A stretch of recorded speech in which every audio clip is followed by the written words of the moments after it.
Good evening, everyone, and welcome to the second annual Student State of the University Address. Let me introduce myself. My name is Dan Gallo, and I am the freshman speaker in USG. I have the honor of being the Master of Ceremonies tonight. If you haven't noticed yet, there is some food and refreshments in the back. I hope you grabbed some before you sat down. You will not want to get up once this is started. That's because this evening we have the president of our university, Ms. Barbara Snyder, and she will be talking about the university, including admissions, internationalization, finances, fundraising, and the university center. After this, she will be open to questions from the students. If you have a question about the new University Student Center that wasn't addressed in her address, or if you have a question about Case Western's new effort to reduce our ecological footprint on this world and to leave it a better place than we found it, remember to save those questions for afterwards, and please don't raise your hand during the address. As for the event itself, we're all lucky to have something like this going on. This type of address is rare for colleges. It's safe to say that Case Western Reserve University is ahead of the curve and will continue to be that way, as I'm sure President Snyder will show. The fact that our president is willing to take time out of her busy schedule to address the students about their university is tremendous. It shows that this school really is dedicated to making sure that it remains one of the elite in the country. Everyone knows that it's the students that make a university a university. By showing up here and taking an interest in your school, you confirm what the rest of the country already knows. Case Western Reserve is the place to be, not just because of the superb academics, the vast amount of opportunities, or the beautiful campus, but because the administration and students truly do care about their future and university. With that, please join me in introducing the president of our university, President Barbara Snyder.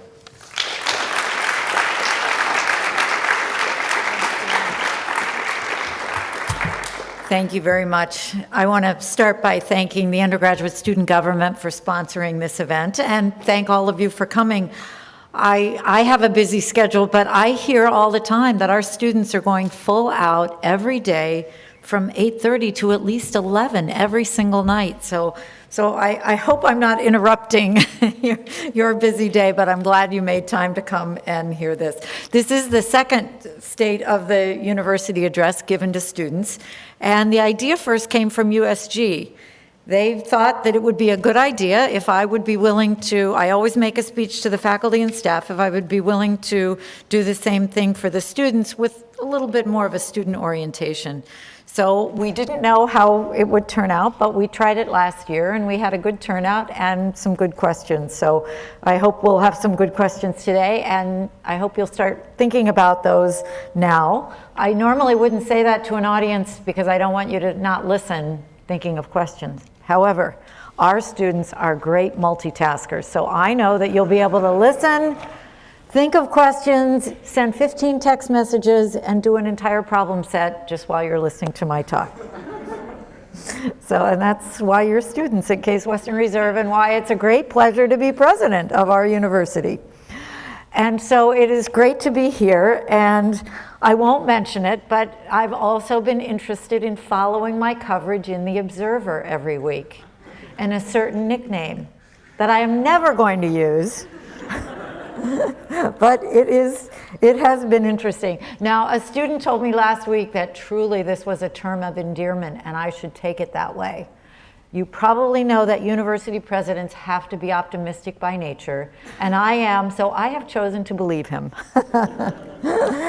So I can always find reasons to worry about things, and I'm not going to worry about that. We have to worry about when the economy is going to turn around, whether we will get enough research funding next year, how our fundraising is going, will we be able to recruit as many smart students next year, will the football team be able to extend its undefeated season this year, again this weekend, this Saturday.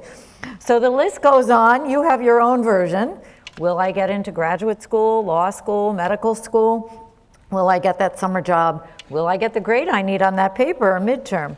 So we have our worries, and we are not so different, students and the president of the university. A big part of my job is to make sure that you have as many promising opportunities as possible while you're here. And a big part of your job is to make sure you take advantage of the ones that we are providing for you. So over the next several minutes, I'm going to talk about some of the things we've been doing to make Case Western Reserve an even stronger institution, and then we'll open the floor up and I hope have a really good dialogue. No one knows better than you do what it's like to be a student at Case Western Reserve, and I love the opportunities to interact.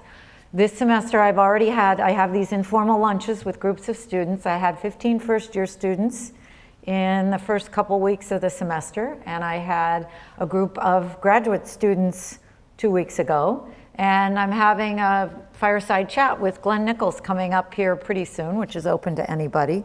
But I really do like to hear from you, and I learn a lot about these things. Let me start with finances.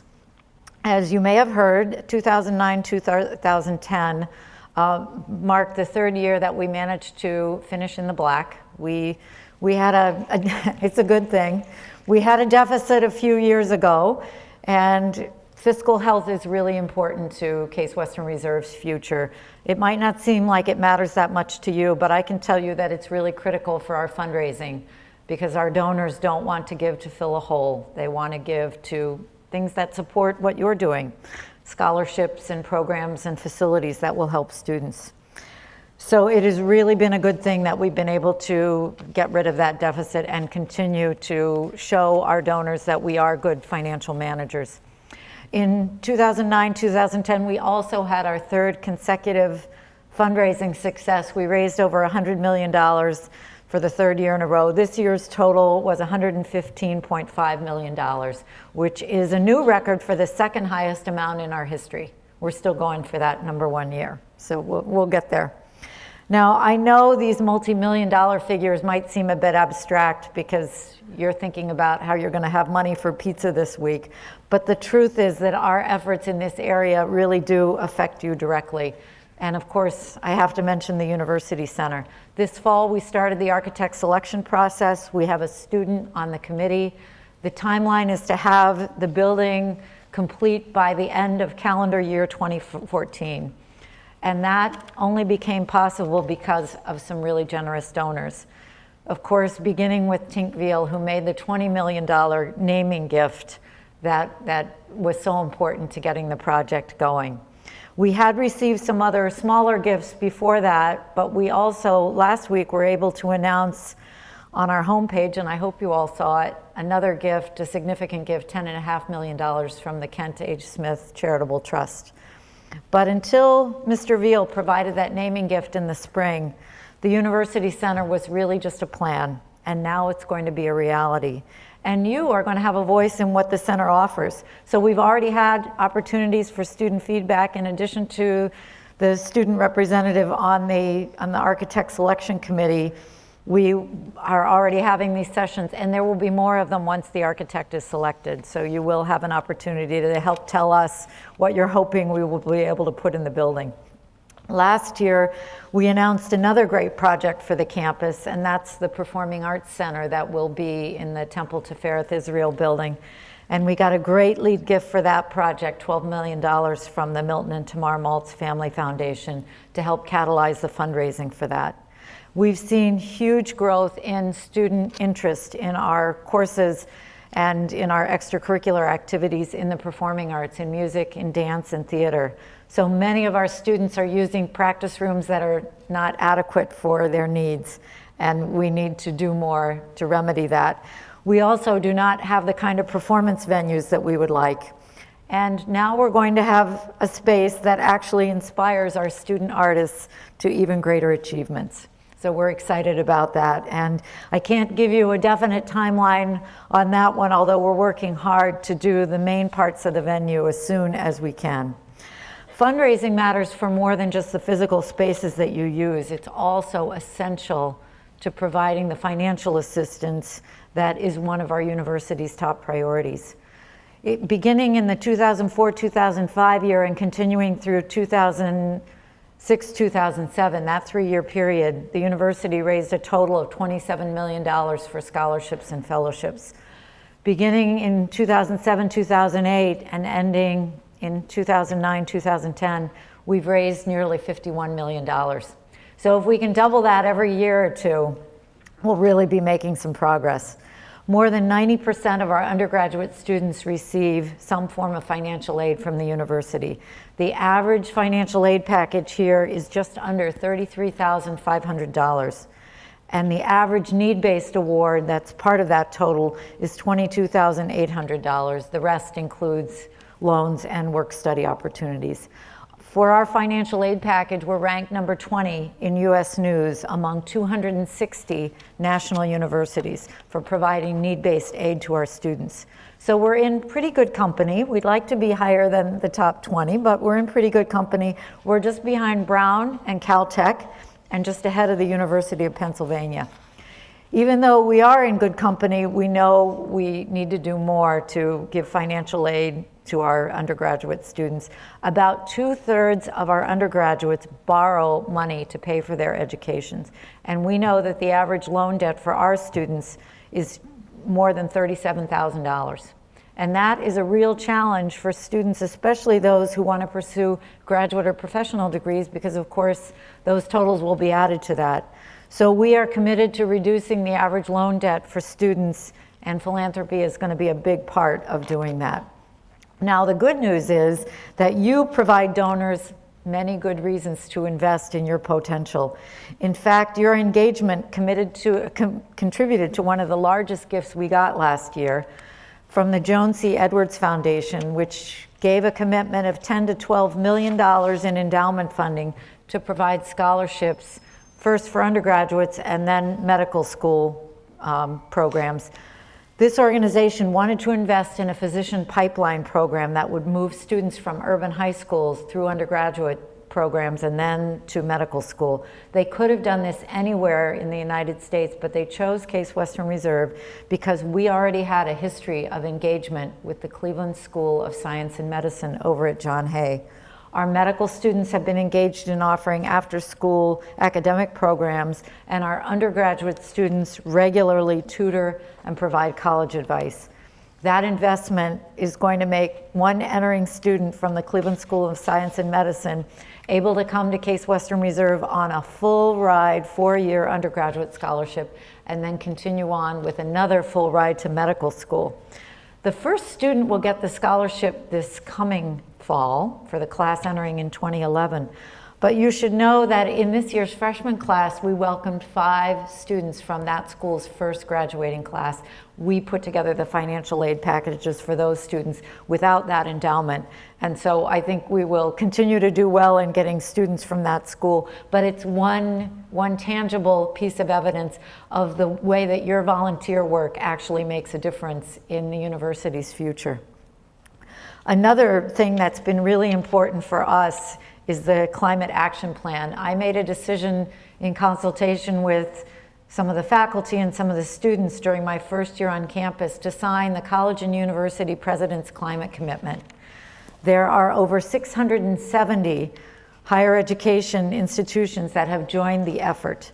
And our goal, of course, is to develop a long-term plan to become carbon neutral. If you're not familiar with the process, I hope you will get engaged with it because students are critical to its success. So we are working now on the climate action plan. Students are engaged in it. Some of it will involve education and research on sustainability, and of course critical will be raising awareness on campus and providing students, staff, and faculty some concrete suggestions on how they can help us reduce our carbon footprint.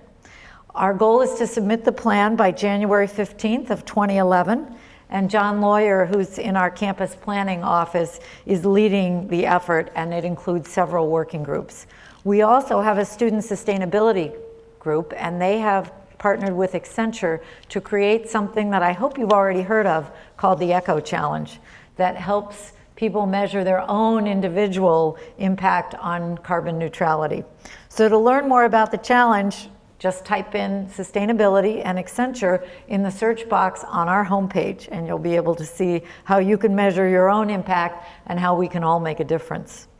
Another area where we've worked really hard, and I know is very important to all of you and to us, is security and safety on the campus and in the nearby areas. In fact, I think it's fair to say that's our number one priority, because nothing is more important than your health and welfare. So the university in 2006 created its own police force. You see the officers all around campus. Everyone knows Officer Chavez, right? Mark, who's at the corner of Euclid and Adelbert. We have 21 sworn police officers and 15 additional security personnel. And we also continue to invest significant amount of university resources to support the University Circle Police Force, which also patrols our campus. In addition, we coordinate with the Cleveland Police, so they are all covering our campus areas. In 2009, we had a handful of serious crimes close to campus, not on the campus, but close. So we expanded our patrols to include areas nearby, what we call the buffer zone. We also launched a Safe Ride program, which recorded more than 7,500 transports that first year. And we think these efforts are making a difference. Since 2006, on-campus property crime has dropped 40%, and on and off-campus crimes against person have dropped 60%. As promising as those numbers are, though, they are little comfort to the students who've become victims of crimes. Because if you're the one, it doesn't matter whether the statistics are good. So we know we have to do better. You all know from our security alerts, I hope, that we had 3 bank robberies and 2 instances in which suspects confronted our students and demanded money and valuables in the last couple of weeks. So our own police officers arrested 1 of the alleged bank robbers and 2 of the other suspects in the robberies of our students. And I'm really grateful for our officers' quick response, and I commend them for those apprehensions. Still, while it's good to apprehend after the fact, it's much better not to have those crimes take place at all. So we've done some things in the short term and are working on some longer term efforts. In the short term, we've increased foot and scooter patrols in the heart of the campus. And we will continue to educate, especially the new students, because the fall semester tends to be when we get an uptick in these things, when new students are out and walking around sometimes at night and sometimes by themselves, and we really discourage that and try to encourage the use of our Safe Ride program. Now, unfortunately, it is not only criminals that threaten the safety of our students and our campus community. As we learned painfully in August, it can also be the dangerous combination of construction, lane closures, too many cars, and too many students, all in the same place at the same time. We had a student hit by a Cuyahoga County government van on Adelbert Road, and we knew we couldn't wait any longer to take action. So we increased the time that our traffic personnel are there and increase the number when we have lane blockages on Adelbert. And we will have those from time to time because of construction going on across the street. So we are prepared to deal with that. We also had become significantly concerned about the crosswalk over Euclid Road at Adelbert. We used to have 2, now we have 1 as a result of a city and RTA construction project. That corner, before we made the changes we made, had 225 square feet for students to queue up to cross the street there. It wasn't enough, and we had students and other people still out on the curb when cars were going by. So we've increased that. It's more than double. We have 539 square feet there of open space. And of course, this is thanks to the great work of our new Vice President for Campus Planning and Facilities Management, Steve Campbell, who joined us just this summer, and this was the first really urgent project we had for him. We are still working with the city to try to change things at the crosswalk. One of the things we're asking for, which we've been asking for, but we're hoping that they will reconsider, is to allow students to cross diagonally from Euclid right across to the binary walkway. It's called the barn dance, and that would be a great improvement, we think, over what's currently happening. I want to mention 2 other things, and then we'll open it up for questions. First is internationalization, and second is admissions. Now, some of you know that our strategic plan, the one we finished in 2008, included a call to increase the international character of our university. So as a first step, we hired the first central administrator ever to oversee international outreach efforts. And he is Associate Provost David Fleschler, who reports to our Provost Bazelak. So he quickly began working with the community to identify ways to enhance existing programs and add some new ones. And so we've done several things. The first thing we did, working with the admissions staff, he helped us triple the number of international students in the class that came in the fall of 2009. This year, we added a new extra long orientation program for those new international students to help them adjust better. And we assigned each student a mentor, and we think it made a big difference in easing their transition to a new country, a new city, and a new campus. In addition, David Fleschler is working with the university community to develop some programs that will reduce the complexity of completing study abroad programs and getting credit at Case Western Reserve for those programs. That was a question that came up last year, and we hope that we will be able to roll something out soon. There is a community forum on this that I want to mention because we would like to hear from students who've had these experiences so we can make sure that we address all of them. It's 12:30 this Friday, October 22nd, and it's going to be at the Mandel Center for Nonprofit Organizations. So I hope a lot of students will come, especially those who care about our international programs. We do need to hear from you. That emphasis on a global experience is a part of our effort to attract the very best students. Our very best recruiters in admissions, though, are you, our current students. You do the best job of telling our high school visitors what it's like to be a student at Case Western Reserve, what we have to offer. Your stories helped contribute to the rise in our applications last year, which was 20%, which was an increase from the year before of 16%. So you helped us set a record for the most applications we've ever had. We're going to try to do that again, but we need your help in doing that because you really are our best recruiters. We need you to help us convince those students out there that this is a great place for them to be, and you are the best people to make that case for us. You're the ones who perform research in our laboratories, then score the winning touchdown on the field or the winning basket. You publish papers and poetry, then you perform on our stages. You volunteer with patients at local hospitals. You hold fundraisers to cure diseases the next day. Whatever your academic interests and whatever your pursuits, you bring to all of them an amazing passion, and you help make Case Western Reserve the place that it is today.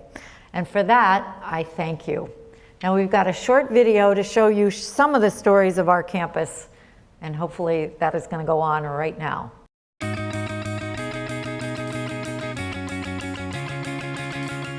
Hollinger with a reverse spin layup, it's up and in. I remember the first game that I played in, we were game planning for it a couple days before, and she listed me as one of the starters, and I was really shocked. Atkins pulls up the dribble off the Tondo. Tondo draws the defense off the Hollinger left side. But you just go out and do your best.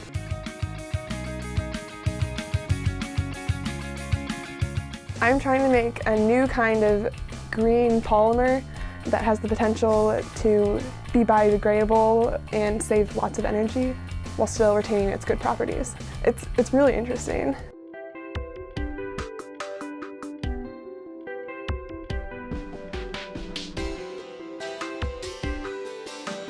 We envision legions of young people honing their craft in rehearsal rooms within this complex and then showcasing their talents in its theater and other beautiful spaces, including this venue. Being able to be a part of the beginning of a facility that's going to better the entire University Circle area, that's going to promote the arts here at Case Western Reserve is going to be great.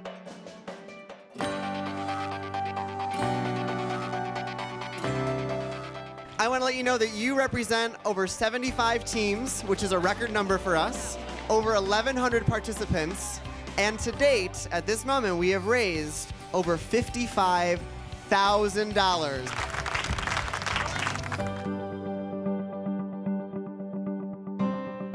Doesn't matter if they're doctors or lawyers or dentists or engineers, that they all get together and get to know each other.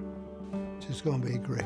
It's kind of like that big wish that, you know, you have when you're a little kid. Well, for us, it's like it's been that big wish. You know, we're the little kids, and like this is just phenomenal.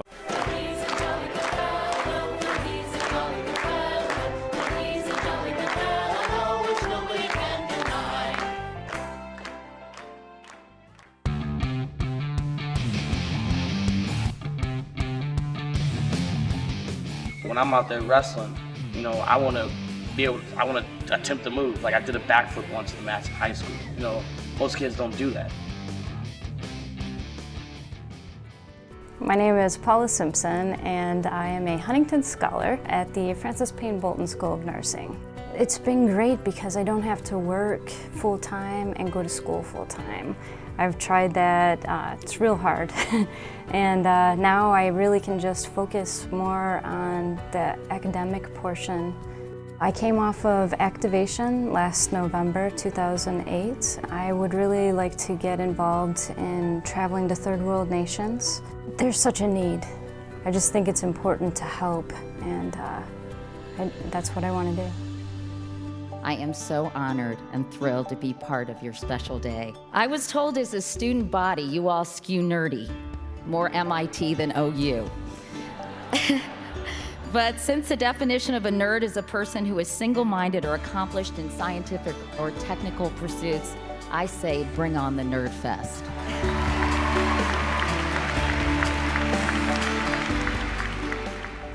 Welcome to the 8th Annual Case for Community Day. Sometimes it's easy to forget that outside of the campus there's the entire world. So today, what we're doing is really just painting the insides of a small business that was started recently. And without Case Western Reserve and their help today, we don't know where we'd be at.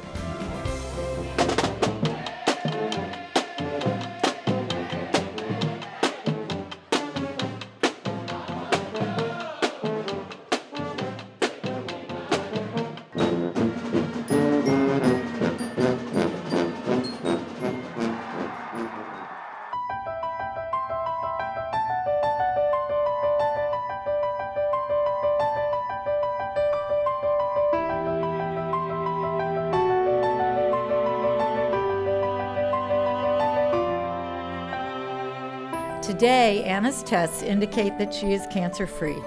She will continue to be checked for recurrences, but for now, she's delighted to focus squarely on the sport and the team she loves.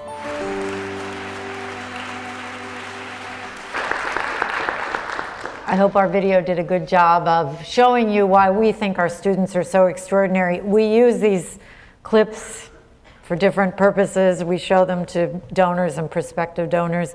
In fact, I was just with the Huntington Fund that gave the scholarship for the one student you saw, because they've been a terrific supporter of scholarships for undergraduate students over the years, and we hope that will continue. So when you help us do these videos, Mintree didn't like having a starring role in them, but when you help us do them, those of you we've asked, it really does make a difference. It's such a compelling way of getting your story out to people that we think it's important for them to hear from you. So you help us do that. So thank you for that. So with that, I would be happy to hear from any of you. We've got 2 microphones here and here. I got the provost who can answer anything I can't, and Glenn Nichols who can answer anything he can't. Bring on the questions. Or hey, we would love to have ideas or comments or suggestions. We welcome those too.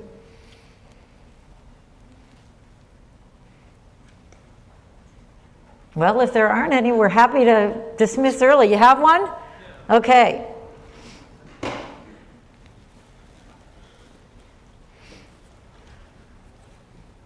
All right. Yes, that's too short for you. I see that immediately. I hate to start off with what I'm afraid might be a tough question, but you mentioned tripling the number of applicants from internationalization, and I've heard concerns that the interest in increasing international students' attendance is that they pay full attendance, and when juxtaposed against what appear to be relatively high turnover rates, suggest maybe less than a full investment in their education as a university, and was wondering what your response to that would be. Well, I think the reason we want more international students is that was just one piece of our strategic plan. We want more of you to study abroad. We're working on that as well and trying to make it easier for you to get credit. But we also do want to attract more students. We've done a great job of attracting international graduate and professional students, and we've had a terrific history of that. But we had not really made any efforts with international undergraduate students. We did not give as much support last year for the ones that came in the fall of 2009 as we think we should have. And it was really their feedback that helped us create the new orientation program. So it is still a work in progress because we're relatively new at having, we had just so few international students, but it isn't driven by the finances because we're also working to try to provide scholarships for international students, and that's one of David Fleschler's priorities. So ultimately, they will be in the same situation as all of our students. Will be working hard to provide financial aid. Yes. Hi. I was just wondering why students don't have access to academic buildings after hours consistently. They have access to the key academic building, and that's the Kelvin Smith Library. You don't think that's the key academic building? Well, it's more about if you're trying to, for example, run a student group and they have to have a meeting somewhere, it's often very difficult to get access to rooms that they've even signed out. Or, for example, I can get into Nord any time of day I want and walk over to Sears, but I can't get into Sears from the front door. So there are some buildings you can get into and other buildings you can't. But do I have that correctly? More or less. Okay. So it's not all academic buildings, but some, and you'd like to have more access. I honestly have absolutely no idea why some and not others. I do know about the library because I've been over there late at night when we have study over and things like that and seen the lights on. And the first year I was here, I said, why are the lights on in the library? Because most campuses, that is not the case. So students don't get access, most campuses, I think, to the library 24/7. But we do, and to my knowledge, we've not had a problem with that. If there are other academic spaces that you think you need, if you can funnel those requests through USG, Glenn and the provost and I can work on that and try to figure out what can be done to ease that up. If there are meeting spaces that you need access to that you can't get at night, I mean, there are some easy ways to do that, like having somebody from security meet you at the start, at some prearranged time and unlock the doors for you. So this shouldn't be that hard. But we need a few more specifics and we'll work on it. And if you will communicate some specifics to USG, we'll work with them to get you some answers back. Okay? Thank you. Okay. Hi. My question is also about international students. I really like the increase in international students. I've really seen the university kind of campus change and the new flavor that international students bring. But I was also wondering about TOEFL scores. When I was researching graduate schools, it seemed that a lot of schools that we consider kind of our peers or places that we're aiming to be more like seem to have higher TOEFL scores than we do. Are we looking at raising our standards for that? You mean for graduate students or for undergraduate? Undergraduate. Okay, so this year we worked harder and got this year more students who actually had SAT scores for us, which is ultimately, we think, an even better predictor of strong language skills even than a TOEFL score. So we had a much higher proportion of our international applicants who produced SAT scores this year, and I think we will continue to move in that direction. That is with the goal that you're ultimately suggesting, because one of the challenges that our international students faced is that many of them did not have the language skills that enabled them to function easily in our classrooms where instruction was all in English. And it is our responsibility to make sure that the students we accept have the tools they need to be successful here. And that includes facility with English. So we have to make sure that they have enough when they come to be able to do well, and that we continue to reinforce that while they're here so that they can get even stronger. We did not do as well with that for the students who came in the fall of 2009. I think we made an improvement in 2010, but we have to continue to do even better, because there is no point in bringing students who are not going to stay and not going to succeed. That's not good for them, and it's not good. It doesn't ultimately achieve the goal you talked about of really changing the campus in a positive way. So we will only do that as we do better. And again, that is a work in progress, and we learned a lot of lessons from the class that we took. And we learned a lot from those international students who were very good about giving us some feedback that was really helpful about what they needed to do better. And we tried to hear that, and we're still doing that. So we welcome ideas on how to do that even better, but we have ramped up the standards for this year. And this year's international class was stronger than the class the year before in every way, on average. Hey, good evening. More of a comment, actually, more of a comment rather about study abroad, but or internationalization rather. I'm actually a fifth-year student in mechanical engineering and Japanese studies, and just got back from a year over in Tokyo. Where were you? Waseda University. Yes, I visited. Had a huge amount of fun over there, absolutely loved it, and I think it's thanks to Case's flexibility that I was able to actually do something like that. Got back here and found out there's this whole big internationalization effort going on. Went to one of Provost Fleshler's open forums, and saw him in action. I think is doing a great job, and I'm really looking forward to what's going to happen with that. And I just wanted to encourage you to keep supporting that, keep supporting the program and all the related departments and everything like that. So. Well, I'm really glad you mentioned Waseda, because when I go to Japan every year, we have a donor there, and hence my visits. So we have a pretty active alumni club in Tokyo, and one of the years I went, we had an event with them, and one of my proudest moments, we invite the students from Waseda who happen to be there when we're there, and we had 2 of them come one year, and we asked them if they'd be willing to say something to all of our graduates. We had, I don't know, 40 or 50 Case Western Reserve alums who were all Japanese, as well as living in Tokyo. The two don't necessarily go hand in hand, but for this group they did. And our students who had only been there, this was in the fall, so they had only been there a few months at this point, spoke to our alums in Japanese. And it was a huge and wonderful moment because they did so well. And of course, our alumni group absolutely loved it, loved hearing from them, and loved it that they would attempt to speak in Japanese to them, which I couldn't do. So it was great. And the Waseda program is really good, and it's wonderful as an engineering major in particular that you were able to spend a year there. And you're right, that doesn't happen every place. We just would like to have more students be able to have more experiences. They don't all have to be a year. Some of them will be much shorter, but we really would like to have a high proportion of our undergraduates have some kind of meaningful international experience, not to force it, but to encourage it and support it as much as we can. So we'll keep doing that, and we'll look forward to ideas you have about how we can make that program even better too. Sounds good. Thank you. Thank you very much. Hi. Hi. Case has a very high tuition price tag, and recently several lists came out. I believe Forbes was one of them, and I was disappointed at the ranking that Case had on the list.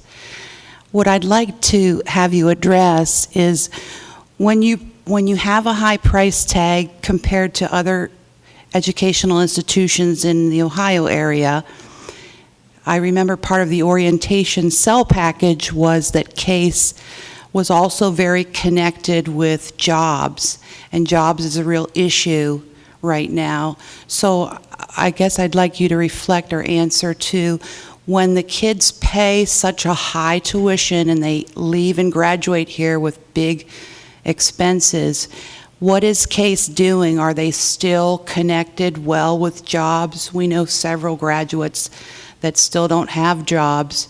Can you address that a little bit, please? Thank you. You heard me say that fewer than 10% of our students actually pay the posted tuition. It's less than 10%. We give financial aid to over 90% of our undergrads. So it's a small number that are actually paying the sticker price, if you will. But as I said, although the average financial aid package is great, we rank number 20 in the United States among 260 national research universities, and I'm really proud of that. We still want to reduce the average loan debt. It's too high. And so we are working on trying to raise more money for student financial aid so that more of those financial aid packages can be gift aid instead of loans. I think what I'm trying to get at, more so than financial aid, do you still feel that Case Western Reserve is linked well with the job force and actively pursuing Case students, like you promote in orientation, so that they can get jobs when they graduate? Well, we can't guarantee a job for every student. I think our Career Services Office has a pretty good track record, and Tom Matthews does a really good job, well, you're hearing from them, does a really good job of supporting our students as they're looking for jobs. And we also work with alumni as they're looking for jobs, and more often we're finding inquiries from alumni who are mid-career and changing jobs, and they also get to use the services of our Career Services Office on campus to help them wherever they are in the country.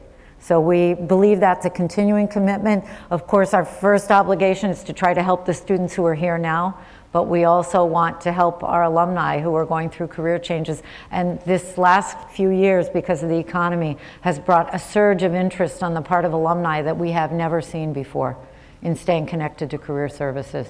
So we are doing that, and we are working with Tom Matthews, and I think we have a great job fair with lots of companies, and we've managed to preserve that even with the difficult economic times. It is a challenge. It is a challenge everybody is facing, not just Case Western Reserve. But I think our data show that we're still doing well in terms of the percentage of our students who are seeking jobs who get them, and then the average salaries that they get after they graduate. So not that we can't do better, these are difficult times, and we do think that's a primary obligation. But I'm pretty proud of how Tom and his team work with our current students and help them on their career path. Thank you. Thanks. I know that at a lot of schools, they'll actually lock tuition in for a given class, so it stays the same for a certain class for 4 years. And then if they want to raise tuition, then they just raise the tuition for the entering class. And that seems like it would make it a lot easier to plan, your finances for 4 years. I was wondering if you'd ever thought about doing that here. We have looked at that, and I would say we always are rethinking whether that's a good idea or not. Normally, you have to try to think ahead of time what the increases would be and build those into the first year tuition, and that's always a little bit hard. Because that first year, it seems, it's a big gulp for a lot of families. But I think it's something that we always think about, and the provost really devotes a lot of his personal time and energy to looking at tuition issues every single year and how we can best do that. So I think, we'd like to know whether you really think that would be better, because I think we get mixed reaction on that, wouldn't you say, Bud? Some people would rather have it lower and then gradually move up because they believe that their family income is more likely to move in that direction than stay the same for 4 years. These last few years have been a little different than the norm, and so maybe that's changed people's thinking in a way that should cause us to reconsider that. I mean, I think we look at always trying to figure out the best way to do that, and to try to give financial aid packages too that will be really competitive and allow us to get great students even if their families could not pay the sticker price of our tuition. It's a real challenge every year. But thanks for bringing that up, because I think it's something we always have to think about, and if you all have thoughts, we'd love to hear what you think. I know the provost holds a forum with students and also works with Undergraduate Student Government. So if you have short-term thoughts, if you communicate them through USG, we'll make sure Bud gets them, and then he'll have that forum then after the first of the year, which he does every single year. So, but thanks for bringing it up now. It gives us a little time to think about it before we have to actually start formulating recommendations for this coming year. Thank you. Yes? I actually have two things. The first is a comment, the second is a question. As a senior this year and talking about jobs, that kind of thing, as long as you're willing to look and talk to Director Matthews in the Career Center, I've had more interviews than I've had time for. So as long as you're out looking early, it is there. Okay. Case has a very strong name with a lot of employers. I got my first internship just by mentioning the name. So going off of that, I guess the only thing that I would ask is for stronger relations with alumni. I was on international experience this summer in Denmark, and it was with several engineering students, and one was from Purdue. And they said that they have a career fair where they bring in alumni, and it's just alumni from, I think they said something over 100 companies, where it's just alumni, so they're looking really hard at that school. And I was wondering if maybe we could do more to interact with alumni and have more of an interaction with them for getting our graduates jobs. We think that is a really great idea, and one of the things we are doing right now is searching for a new head of alumni affairs. And Dan Clancy's retiring at the end of this year. And we've had some candidates come through, and I've asked that they meet with Tom Matthews for two reasons. One is to involve our alumni who are already working in helping to place our students, just like we do with our alumni who help recruit in admissions. We have that as well. And the second is because our alumni, as I mentioned, are more interested in staying connected with the Career Services Office because of mid-career changes that they make. So I think for both reasons we have to do a better job with that. And Tom is really open to doing those things. We just have to help and have an alumni office that is in tune with that, and we're working toward that. So his being able to interview these candidates is helping to set the stage for that. So I'm optimistic there's going to be a lot more coordination between the alumni office and career services, and Tom's really been great. When I asked him in one case at pretty last minute, in a pretty last minute way, to interview one of our candidates, and he jumped right in to do it. So he wants the connection as well, and I think that's a really good idea. It's something we should definitely make happen. I don't know how many alums we have in Denmark, but I think we do have a few, because I've seen the list of where they are, and we have some most places, at least a couple. We have concentrations in certain areas, but so I don't know if we could have delivered on that, but as a general principle, you're absolutely right about what we need to do. And we'll keep working on that. So can I ask, do you have a job? I'm in the last process of picking. Oh, so you had multiple offers. Well, not too many can say that. Congratulations. That's great news. And of course, this class of seniors, you probably know, we were freshmen together. So the class that's graduating this year is the class that came in when I came in. So it's a very special class for me. So congratulations on having the luxury of picking from among multiple offers. That's a great testament to what you're doing. And I also really appreciate your comment about students taking advantage of what's there. And I'm glad you did, and you got such great results. So thank you. Thank you. Okay.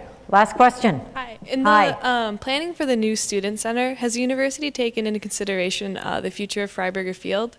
Do you know if it'll be left as an open field space? The whole thing will not be left as an open space. There will still be a green space, and it will still be called Freiberger Field, but some of what you currently think of as Freiberger Field will be the site of the new university center. So does the university have plans for a new location where events held on that field space traditionally can be moved to? We believe, based on conversations with our architect and with our university architect, and on doing they've been planning for this for a long time, looking at how students currently use it, that all the current uses can still happen with the space that we will have. They may not spread out in exactly the same way, but there will be enough room for them to do everything that they're currently doing. For intramural sports and club sports practices as well? They will still have access to those spaces, yeah, but there won't be as many of them. But on the other hand, you will have a great university center in a really great location. That is actually the real center, physical center of the campus is right there. Okay. So we're going to preserve a lot of green space, but not all of it, because we have no other really great place to put the university center, and we wanted to put it in a place that's really central for people on the South Campus and the North Campus to get there, and next to the library seemed like the really ideal location. And that, by the way, was planned long before I got here. That site was identified as the site, so I can't claim any credit for it, but you will have, we think anyway, enough green space to be able to do what you do. And we do have the challenge, we don't have more land. So we don't have a lot of extra land. So we have to be really judicious about what we build and where we build it. So I hope you're not telling me after 2014 that it didn't work out that way. But I'm sure you'll remember that and come back and let me know if it doesn't work out. Okay, thank you all so much for coming and for your great questions and comments. And please do get your feedback through USG, because we meet with those students all the time, and we are really interested in making sure that we're responding to the things that you raised tonight. Thanks, everybody.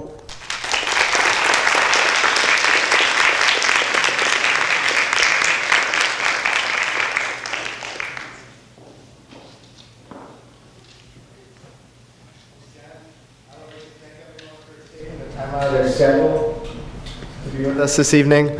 Once again, you show why Case Western Reserve University is one of the top higher education destinations in the country.